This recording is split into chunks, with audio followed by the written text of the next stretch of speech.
साहब। दोस्तों, आज चर्चा करते हैं कि ध्यान योग पथ क्या है, शून्य अवस्था कैसे लगती है, वह महासमाधि कैसे लगती है, ब्रह्मचर्य क्यों जरूरी है, वह कैसे घटित होता है। ध्यान एक वैज्ञानिक विधि है। यह एक विशिष्ट विज्ञान है जो हमारे यानी सनातन काल से ही, आदि काल से ही चला आया है, और जो आज का विज्ञान है वह इसी का दूसरा रूप है। तो हमारे शरीर में रीढ़ की हड्डी होती है, सभी जीव जंतुओं में होती है। इसको मेरु रज्जु कहते हैं, जिसमें सेरेब्रो स्पाइनल फ्लूइड CSF बहता है, प्रवाहित होता है। लेकिन यह साधारण मनुष्य व जीव जंतुओं में ऊपर से नीचे की ओर बहता है। यह सेरेब्रोस्पाइनल फ्लूइड आत्मा रूपी ऊर्जा के बहाव के लिए महत्वपूर्ण साधन होता है, या कहे कि इसी के माध्यम से आत्मा रूपी जो ऊर्जा होती है वह बहती है या बायोकरंट प्रवाहित होता है। क्योंकि शरीर के किसी भी हिस्से में, किसी भी अंग में कोई भी प्रतिक्रिया हो, या कांटा चुभ जाए, या ठंडे गर्म का अनुभव हो, तो तुरंत इसी करंट या प्रवाह के कारण हमारे ब्रेन में एक सूचना पहुंच जाती है कि उस अंग में ऐसा अनुभव हो रहा है, या वहाँ ऐसा दुख है। ऐसी संवेदना वहाँ पहुंच जाती है कि उस अंग में ऐसी घटना हो रही है। और जिस अंग का यह कार्य किसी कारण से टूट जाता है या बंद हो जाता है, तो वह अंग शून्य या पैरालाइज हो जाता है। और आजकल यह इस तरह की घटनाएं बहुत ज़्यादा हो रही हैं कि एक हिस्सा पैरालाइज हो गया, पैर पैरालाइज हो गया, हाथ पैरालाइज हो गया। बात यह है कि जो हम बताना चाह रहे हैं या चर्चा करना चाह रहे हैं कि ध्यान योग करने वाले साधक के साथ सबसे पहले यही घटना घटती है कि उसके पैर शून्य होने, जब साधक ध्यान योग की सही दिशा व मार्ग में चलता है, तो उसके साथ में प्रथमतः यही घटना घटती है कि उसके पैर या हाथ शून्य होने शुरू हो जाते हैं, और फिर हाथ व अन्य शरीर शून्य हो जाता है। और ध्यान योगी को अपने शरीर का भान या एहसास या प्रेजेंट, यानी कि शरीर है या नहीं है, इसका कोई भान या एहसास नहीं रहता है ध्यान योगी को, जब वह ध्यान की गहराई में पहुंचने लगता है। शरीर महसूस ही नहीं रहता है। ध्यान योग की क्रिया में सेरेब्रोस्पाइनल फ्लूइड इकट्ठा होकर के ब्रेन के त्रिकुटी को खोलता है, और खोलता हुआ अनहद नाद, जिसको हिंदू धर्म में अनहद नाद, नाद ब्रह्म कहते हैं, और इस्लाम धर्म में कुन या कलमा कहते हैं, और बौद्ध धर्म में पवित्र ध्वनि कहते हैं, ईसाई धर्म में वर्ड ऑफ लोगोस या होली घोस्ट कहते हैं, और संत मत में, वैश्विक धर्म में इसे शब्द धुन कहते हैं। जब यह इकट्ठा होकर के त्रिकुटी को खोलता है, तब ये एक आवाज़, मधुर आवाज़ आने लगती है। इसी को श्री कृष्ण जी ने मुरली कहा था, और श्री कृष्ण जी ध्यान योग में इसी मुरली को बजाते थे। भले ही वह बाहर की मुरली भी बजाते हों, लेकिन जो गीता में जो ध्यान योग बताया जाता है उसके अनुसार यही मुरली साधक के शरीर में बजती है। तो यह त्रिकुटी को खोलता हुआ सहस्रार चक्र में इकट्ठा हो जाता है, और व्यक्ति प्रकाशित हो जाता है, जिसे हिंदू धर्म में सैकड़ों यानी करोड़ों सूर्य से भी तेज प्रकाश कहा है, और ईसाई धर्म में इसे लाइट कहते हैं, और इस्लाम धर्म में इसे नूर कहते हैं। यानी इस अवस्था को जो व्यक्ति प्राप्त करता है, तो वो अल्लाह का नूर उसके शरीर में प्रकट हो जाता है। और बौद्ध धर्म में भी इसे प्रकाशित होना ही कहते हैं, और संत मत में इसे नृत्य कहते हैं। यानी सुरती शब्द धुन होती है और नृत्य यह प्रकाशित होना होता है। तो यह भी कहते हैं कि सुषुम्ना नाड़ी जागृत हो जाती है।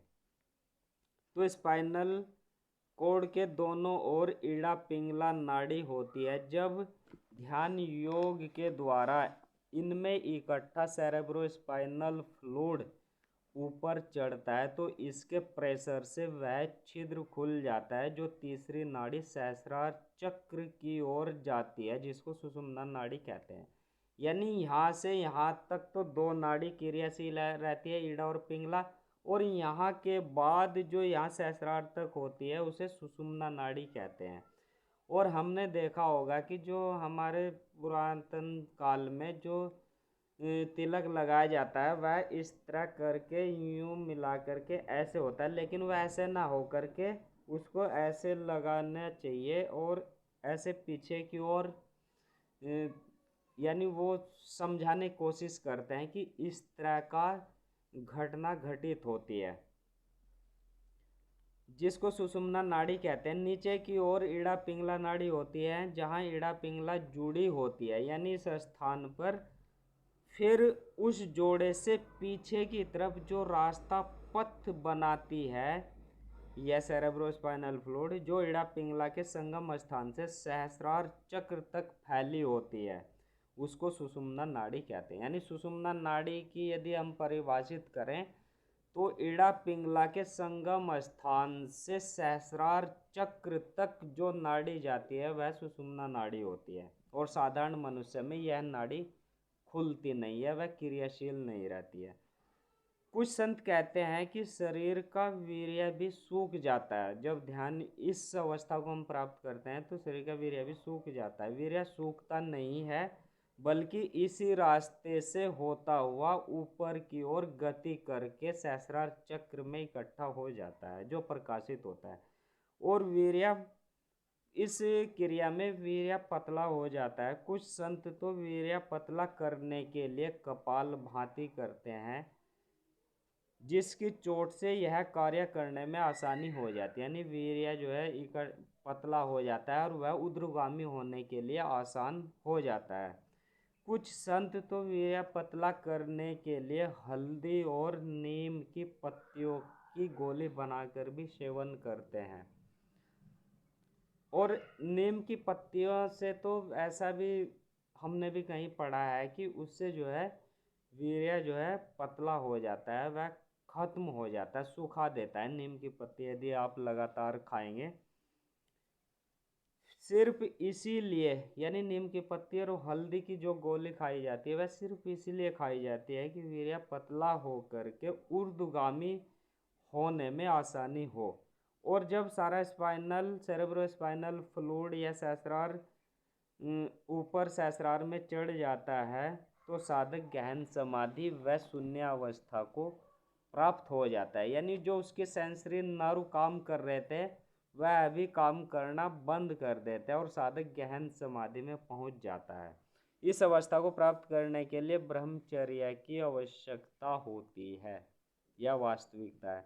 और जब साधक गहन समाधि में पहुंच जाता है तो यह जो ब्रह्मचर्य वाली, पहले तो आप अपने मन से कर रहे थे कि ब्रह्मचर्य रहना, लेकिन इस अवस्था में अपने आप यह ब्रह्मचर्य घट जाता है क्योंकि सारा जो वीर्य या सेरेब्रोस्पाइनल फ्लूइड है जो रीढ़ की हड्डी में बहता है वह सारा इकट्ठा होकर के सहस्रार चक्र में हो जाता है एक जगह। तो इस स्थिति में साधक की इंद्रियों में तनाव नहीं रहता और ब्रह्मचर्य अपने आप घट जाता है। इस प्रक्रिया के द्वारा साधक के बीमार अंग, यानी ध्यान योग की प्रक्रिया में साधक के जो बीमार अंग हो जाते हैं पहले,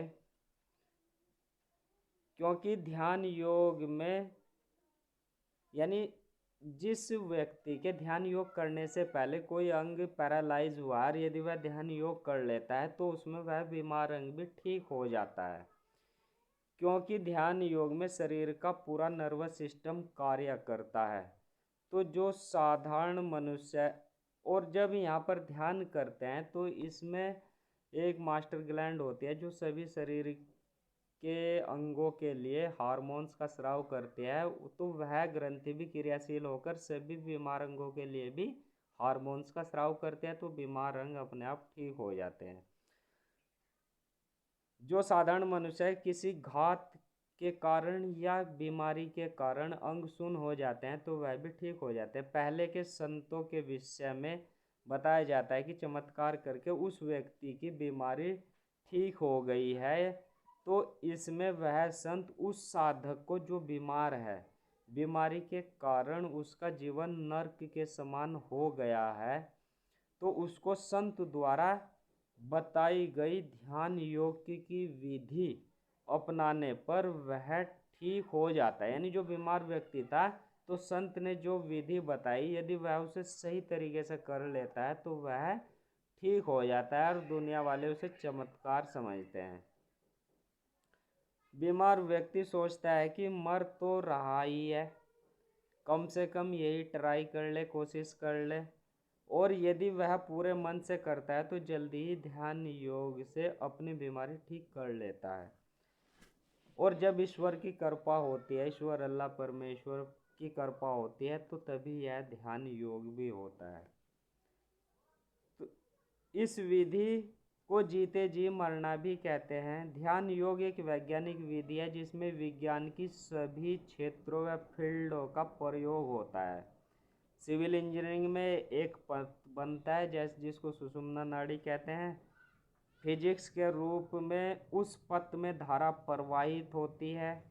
बायोकेमिकल केमिस्ट्री के रूप में केमिकल रिएक्शन होती है जो प्रकाशित होती है, केमिकल रिएक्शन होती है। रेडिएशन के रूप में साधक का एक ओरा जो साधक के चारों तरफ ओरा बढ़ जाता है, और सैटेलाइट के रूप में अंतर ब्रह्मांडीय संपर्क वहाँ बन जाता है। एक संदेश उस शरीर में आने लगते हैं, ब्रह्मांड के जो रहस्य है वह सारे उस साधक के द्वारा खुल जाते हैं।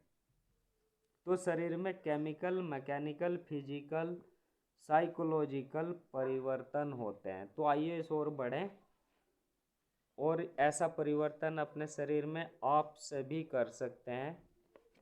सतनाम सत साहिब।